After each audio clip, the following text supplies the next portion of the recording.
Coming up in today's edition of Locked On Eagles, we're just 2 days away from the Eagles' second preseason matchup in Cleveland, Ohio against the Browns. Players to watch on offense and defense. That's coming up on today's edition of your daily Philadelphia Eagles podcast, Locked On Eagles. You are Locked On Eagles, your daily Philadelphia Eagles podcast. Part of the Locked On Podcast Network, your team every day.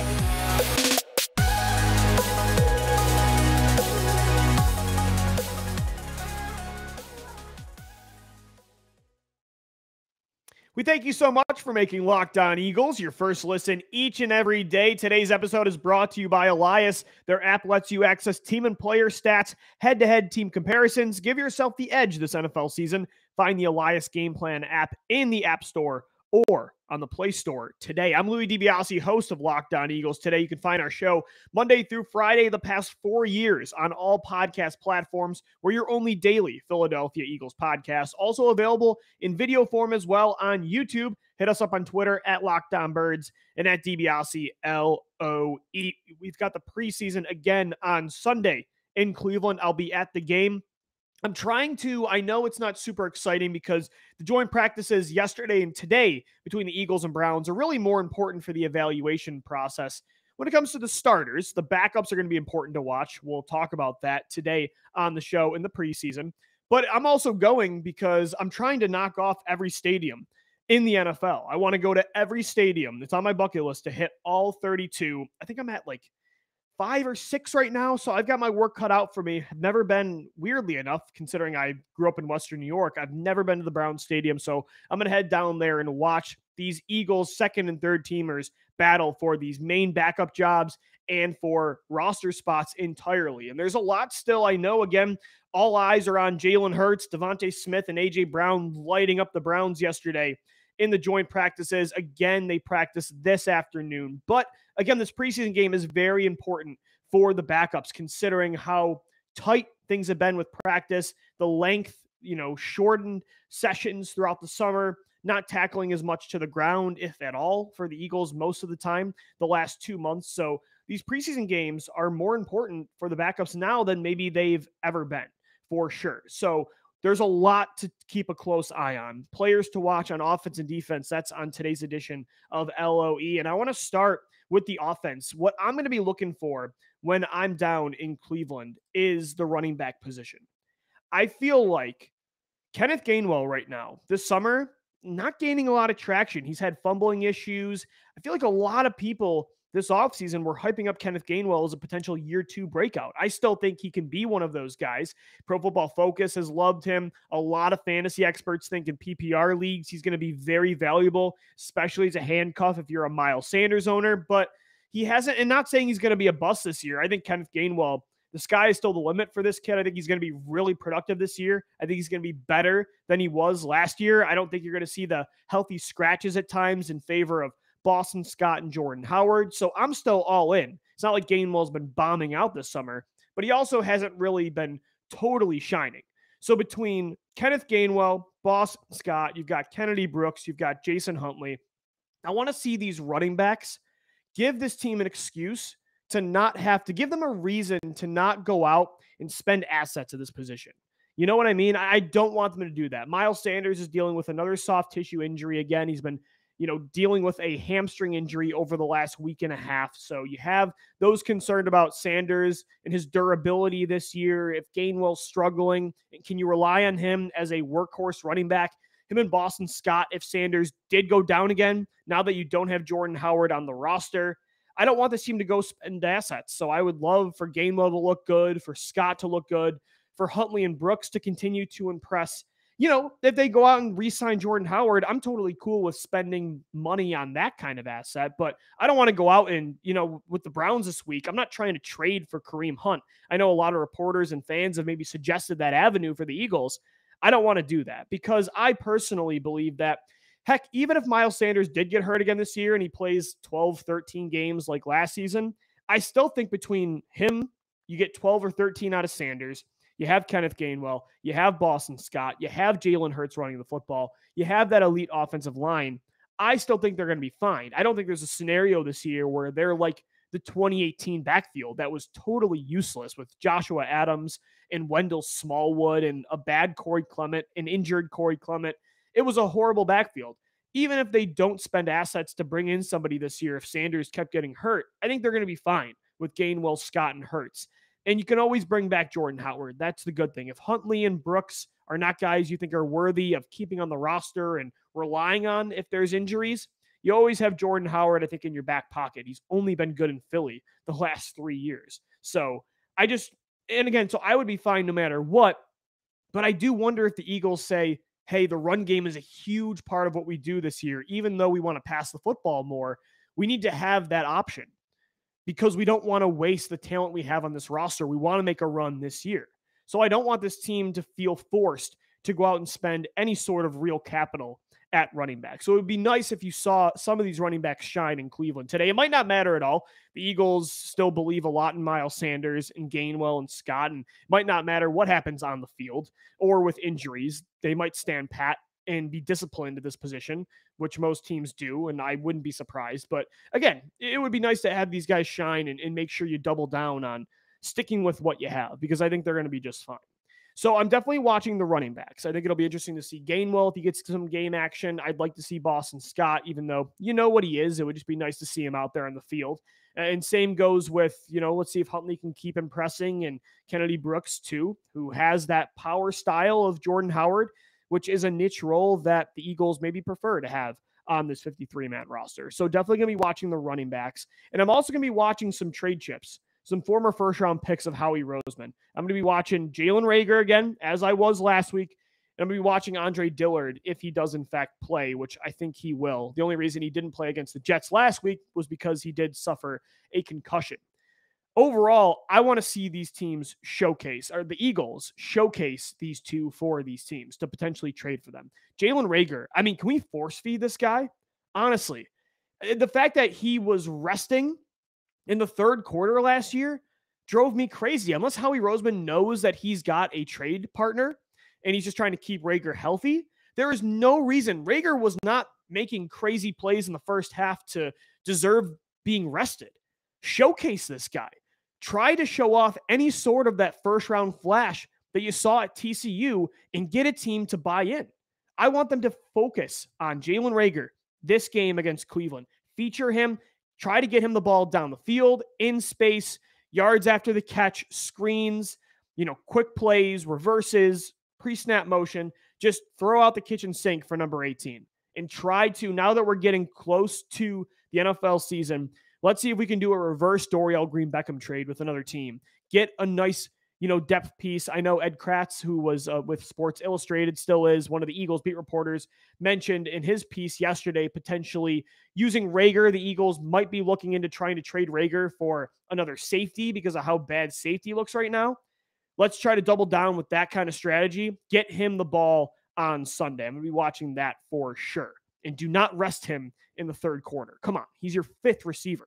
I don't understand that mindset last week, what they were doing there. The fact that he wasn't even in shoulder pads drove me crazy. And then I'm watching Andre Dillard too. I'm watching Andre Dillard and the tackle depth overall. I do not want to trade Dillard if a team is willing to offer anything below a third-round pick. I would prefer to have one of the best backup left tackles in the NFL for Jordan Mailata and Lane Johnson, by the way, because Mailata can always move to right tackle and Dillard can play left.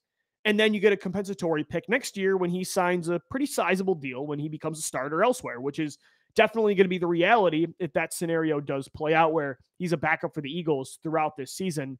And if he does play and he looks like he did in 2021, he's going to get a starting job next year for sure. So I'm with the Eagles. I think they feel the same way, that unless they get a first-round pick or a second-round pick for Dillard, they're not trading him. But what if they could get one?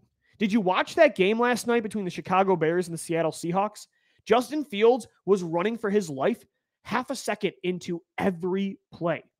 I don't know if the Chicago Bears new brass actually cares about Justin Fields long-term, but if they do actually believe in Fields still and want to try to make him the franchise quarterback and they're not giving up on that kind of talent just 1 year in, I don't know, because everything they're doing right now says they don't care. Look at their receivers and their line. But if they do, maybe they would. I mean, if I was the Eagles, right, in 2017, and they did not, and they had the Chicago Bears offensive line, and I just invested in Carson Wentz, I know it's a new brass for Chicago, but I would give up a first or second round pick for a starting left tackle. I am not, is that a lot? Especially for somebody like Dillard? Sure. Is it a reach? But I'm not trying to screw up that kind of first round talent if in fact that organization does believe in them. So maybe you could get a second round. You're not getting a first round pick, but maybe Chicago or a team like that needs offensive line help for their franchise quarterback, maybe they do give you a second rounder. And if you could get one, I would take a second over having Dillard be the backup this year and getting a comp pick next year. I would. And that's why I also want to watch the tackle depth. I want to see Coyote Awosika again. I thought he had a really good debut last week against the Jets. He is a physical specimen coming out of the University of Buffalo. A lot of upside there. You have LaRaven Clark still. I don't know why I haven't mentioned Jack Driscoll yet. He's going to be the primary backup tackle if, in fact, they did trade Dillard. So I want to see that the Eagles feel comfortable, too, with these other backup tackles. I want to see if I feel comfortable as well with these other tackles if a trade partner did become available where it was worth it for the Eagles to trade Dillard. Again, it would take a first or second. I don't even know if they or I would agree to that deal for a third. But if a 1 or 2 was there for the taking for Dillard, if Chicago offered you a 2, you got to see if you're confident in Jack Driscoll enough and Coyote Awosika and LaRaven Clark. You know, I know even Isaac Seumalo at one point played right tackle a while back, but, you know, the Eagles like to have depth on the offensive line, though, so it would take a lot. So it would be interesting to see how Dillard looks, showcase him, and, you know, see what this depth looks like in case a trade does come up. Because as we saw last week with the J.J. Arcega-Whiteside trade, the Eagles are always looking to make a deal. Howie Roseman is the king of late summer trades and overall summer moves in its entirety. So I'm watching trade chips, Jalen Reagor and Andre Dillard. I'm watching some running backs. Maybe Carson Strong finally gets on the field on Sunday. That'll be interesting. But I'm more closely watching the defense, and I'll get into why. Coming up next right here on Locked On Eagles. And guys, today's show is sponsored by Dave. Level with me here, Eagles fans. We've all been in a situation at some point in our lives when we're a little tight on cash. Maybe you could only afford to put a few gallons of gas in your tank.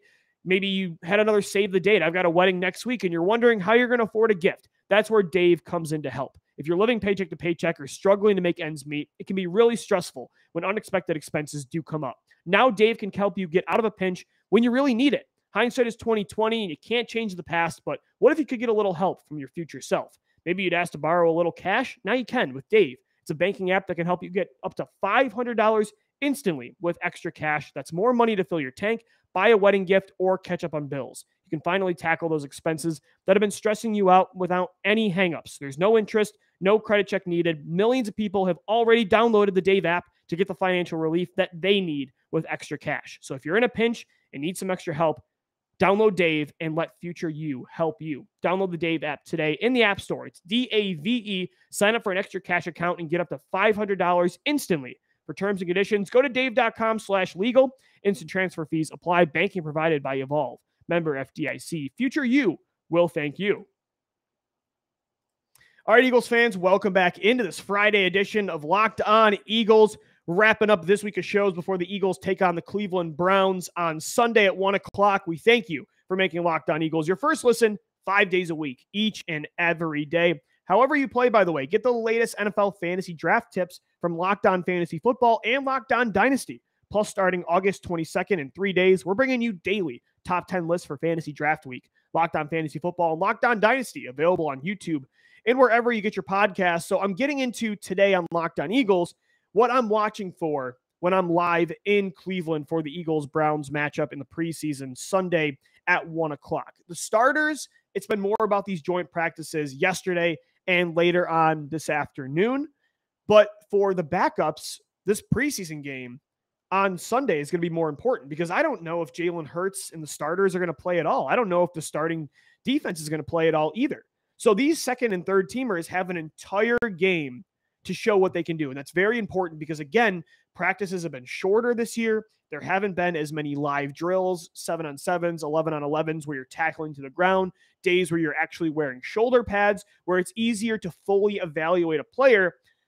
for starters, you're taking away more of the joint practices because they're manufactured, and this is where they're going to get their time to play before the regular season. But for the backups, their live action is going to come in these games. So again, when it comes to the offense, I'm looking at the running backs. I'm watching some trade chips like Jalen Reagor and Andre Dillard. When it comes to the defensive side of the football, I think the obvious one we have to talk about is safety. I mean, it is just a complete battle royale right now of who's going to make up the safety position behind Marcus Epps and Anthony Harris. But it is not a fun battle royale. This is not the Royal Rumble of 2009 where John Cena's coming out and Triple H and who else? I'm trying to manifest my inner sixth grade WWE fan. Jeff Hardy, right? Rey Mysterio, those kind of guys. I haven't watched the WWE literally since then. So it's been over a decade. So bear with me, but it's not that. This is a mediocre battle royale. I mean, who knows what's going to happen? Your guess is as good as mine. You got Reed Blankenship now heating up. Kevon Wallace is not making a huge impact. Josiah Scott has switched positions from a nickel corner to now a hybrid, more of a safety player. You know, you also too have Jaquiski Tartt, Andre Shashir, who's a special teams ace. You just brought in Ugo Amadi from the J.J. Arcega-Whiteside trade. It's just a cluster of mediocre, unproven, young safeties. And it's different. It's kind of the same with corner depth, but at least you have the top three. Darius Slade, James Bradbury, and Devontae Maddox. At safety, you don't have it. I mean, safety does not look great right now. And to be honest, I really don't care how this group works itself out because I don't think it's going to impact this position enough this year to really matter. None of them are going to be great. And that's why I think it's still nuts that Jaquiski Tartt is not seen as a roster lock. I know he has not been getting pretty much any first team reps. A lot of people are projecting him to get cut, and some of these special teams guys like Shashir, maybe Amadi, Kevon Wallace, even as a former fourth round pick because of his upside, Josiah Scott, the hybrid versatility. There's a lot of other things that people might prefer over Tartt, but at least Jaquiski Tartt has been a 7-year starter that's coming off a year where he started for a defense that dragged the team to the NFC Championship. I know Tartt doesn't look good this summer, but I'm going to bet more on the 7 years of experience, especially considering how thin and inexperienced this position group is right now. I am not cutting Jaquiski Tartt for Ugo Amadi, for Kevon Wallace, for Josiah Scott. I think this team needs to still keep Jaquiski Tartt. And he's not doing himself or this team any favors trying to make it easy on them. It seemed like an easy bet that he was going to be a starting player when they signed him in June. He has not done that at all. It's taken him a long time to adjust to this defense. He's had some personal things that he missed some practices for as well. But I'll tell you what, none of those guys are worth it for me, cutting an experienced 7-year starter in Jaquiski Tartt over those guys. I don't know. Maybe he's going to be horrible, and experience what you've done doesn't always mean that you're going to do that again, right? When it comes to projections, maybe you'd rather go with the young, inexperienced guy that maybe has more upside. But I would rather go with Tartt. It would make me feel better to have a starter like that on this roster because, Marcus Epps and Anthony Harris, that's one of the worst safety tandems in the NFL. So that doesn't make you feel that great either, even with how good Epps has looked this summer. So I'm definitely watching safety. And I know, look, Cam Jurgens, by the way, he looks great.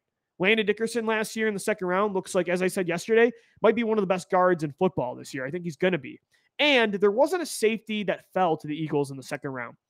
And Marcus Williams, by the way, the Eagles wanted to pay him. He wouldn't come to Philadelphia. So you can't totally fault the Eagles for the position that they're in right now with safety. But damn, does this team need to land one next year? They need a talented safety. They need to make it a priority over the trenches that if they miss out on the next Marcus Williams, they find one in the draft. I really wish Jaquan Brisker fell. I mean, he looked great last week for the Bears in his preseason debut. And I would hope that they would have took him over Jurgens, but I don't even know. I doubt it. You've addressed the trenches a lot now. Yes, Marcus Williams did not come to Philly. A safety prospect did not fall and really give you a chance. But I know this team and I know their philosophy. They took Jordan Davis over Kyle Hamilton. I don't know if they would have took Brisker over Jurgens. They need to make sure next year, now that they have bolstered up the offensive and defensive line with young talent to replace these veterans long-term, make safety and defensive back a damn priority. I want this defense to be able to run dime packages, big nickel. As much as I love this new Eagles linebacking group, you don't want to run 2-3 linebackers a vast majority of the time. You don't want to always have to hide your safeties playing too deep. You want that versatile Swiss Army knife that can match up against all of the versatile weapons in the NFL on offense. So safety, they've got to get this right. They're not going to get it right this year, but it should be a priority next offseason, 100%. It's not all in the Eagles. They definitely tried this year, but maybe they didn't try hard enough. That's what they got to do next year. They got to make sure that they get it done. Because, again, we're talking about, Josiah Scott and Andre Shashir and Reed Blankenship. I don't care. And I mean, who cares who's the best player of all those guys? I don't think it's going to matter enough this year to really, put a lot of stock into it. But, you are curious to see who does make the roster. So we're going to be watching it closely in Cleveland for sure. And then the other position group that I'm watching against the Browns on Sunday is the pass rush battle between two depth pieces, two late round picks, in the 7th round of the 2021 NFL draft. It's Tarron Jackson and it's Patrick Johnson. Both of these guys have heated up the last month. It sounds like both are getting to the quarterback a lot. Jackson really impressed me last week against the Jets. That spin move he has right now looks smooth. And it's going to be interesting to see if the Eagles keep both. The issue is Derek Barnett's in the way, so he's taking up a roster spot, which I hate. Me and Gino both would want to keep Jackson and Johnson over Barnett. But it's going to be interesting because Patrick Johnson, he's more of the hybrid, strong side linebacking, pass rushing type like Hassan Reddick. So the Eagles might want to keep Patrick Johnson over Tarron Jackson if they only keep one, because Johnson does present more of the, prototypical backup for Hassan Reddick. But if you're going to keep just the best pass rusher, I don't know how you keep Tarron Jackson off this roster. He's been dominating all summer. He dominated in the preseason. You're not going to be able to hide him on the practice squad. It's going to be exciting to see if both of these guys stay hot against the Browns, and they have a good offensive line. And I imagine both these guys are going to be playing very early, probably in the first quarter. So Tarron Jackson and Patrick Johnson are fighting for roster spots. Who knows? Maybe the Eagles do go heavy there with pass rushers and they keep both.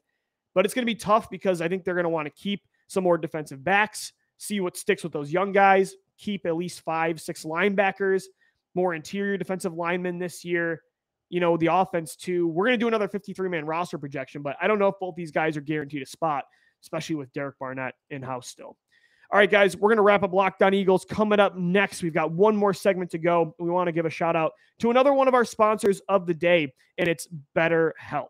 BetterHelp is a service that really does ride home with me. It really hits me where I live. A couple years ago, I was going through some really bad things in my life outside of the pandemic when it comes to some things with my mental health. Life has thrown us all a lot of curveballs. And again, every month a few years ago, it felt like for me, it was throwing another bigger curveball at me.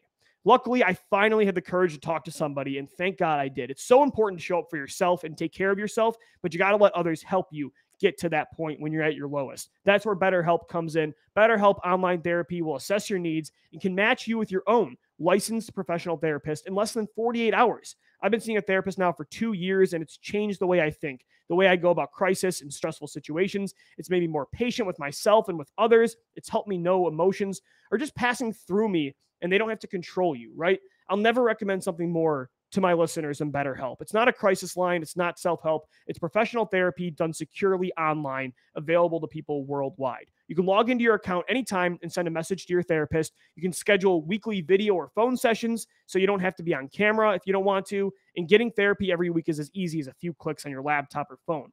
And with therapy, it can take a few tries to find the right therapist for you. It took me 3. BetterHelp makes it easy and free to change therapists if you need. It's more affordable than traditional offline therapy, and financial aid is available. You can get 10% off for my Locked On Eagles listeners your first month at BetterHelp.com when you go to BetterHelp.com/LockedOn. That's 10% off your first month of online therapy at BetterHelp.com/LockedOn. All right, Eagles fans, we're wrapping up this Friday edition of your daily Philadelphia Eagles podcast, Locked On Eagles. And I want to talk about real quick to wrap up the show, quarterbacks and their power they have.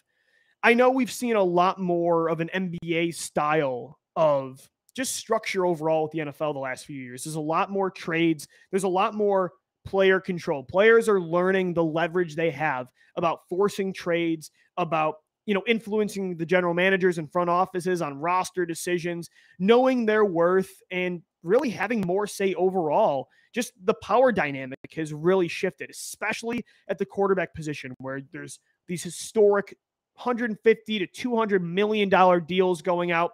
Teams are willing to do anything to have a franchise quarterback, i.e. the Cleveland Browns are willing to sell their soul for Deshaun Watson, as disgusting as it is. So quarterbacks and NFL stars in general have a lot of power. Look at all the star receivers that got what they wanted this offseason with these massive contracts. And if they didn't get them, they were choosing where they wanted to go.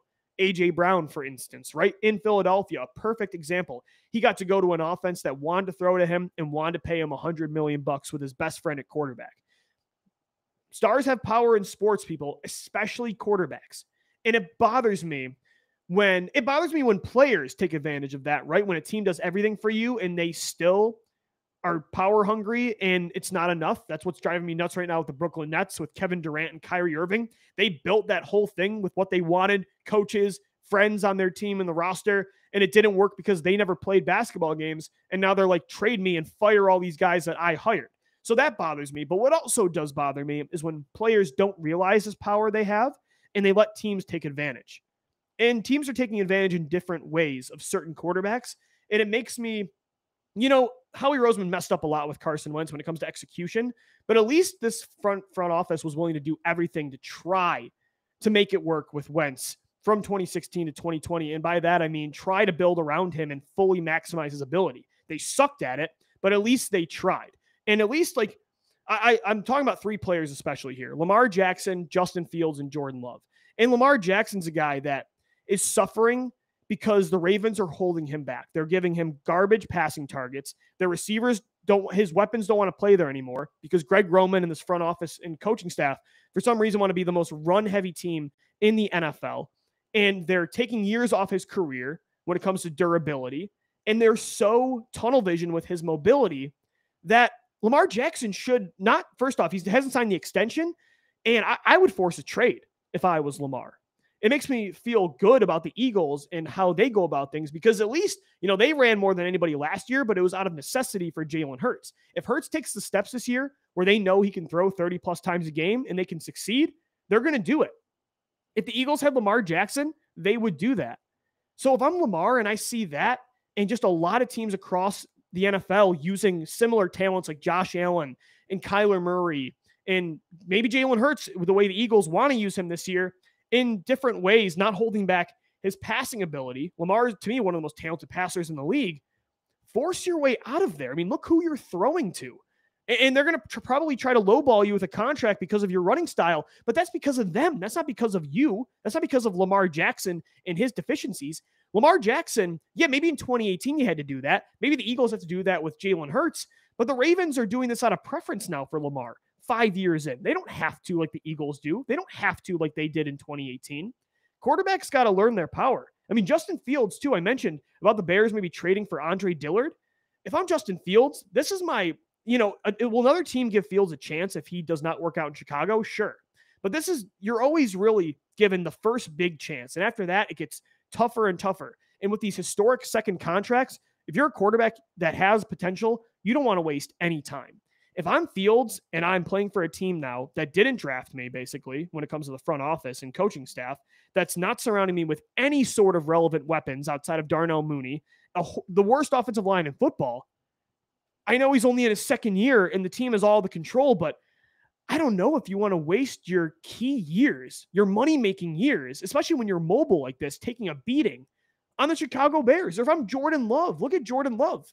If I'm a quarterback that's going to get drafted by a team with a Hall of Famer and there's no end in sight when he's going to stop playing, Jordan Love, I mean, I don't know if he was a guy was going to take that second or third year jump like a lot of these young quarterbacks, but Jordan Love didn't even get the chance. You know how much money Love could potentially be missing out on with that second deal because he's been a backup for 4 years? I don't know. I think some quarterbacks need to flex their power more. Some don't, and some I think can take advantage of it for sure. But I feel bad for guys like Lamar Jackson, Justin Fields, and Jordan Love for different reasons, And it does make me feel good about the Eagles, at least that they do see the value, and I think they do go about things the right way at this position. outside of 2020 when they totally botched things and got tunnel vision with the Jalen Hurts pick. But, overall, those guys got to step up more and know their worth. Just on more of an NFL topic than the Eagles in general to end the show, but it did make me feel better about how the Eagles run things. So just had to get that off my chest. I'm a big Lamar Jackson guy, big Justin Fields guy, not as much Jordan Love, but some quarterbacks and players, they need to realize the power they have like a lot of these other players have.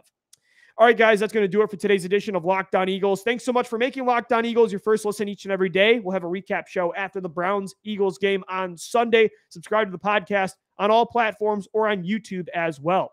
Make sure you follow us on Twitter at LockedOnBirds and at DiBiase-LOE. And we thank you for making Locked On Eagles your first listen each and every day. Make sure your second listen is the Locked On Fantasy Football Podcast with Vinny Liar. 20 years of fantasy experience. Vinny's getting you ready for your drafts these next 2 weeks. As always, thank you for downloading. Thank you for watching and listening. And let's go Birds.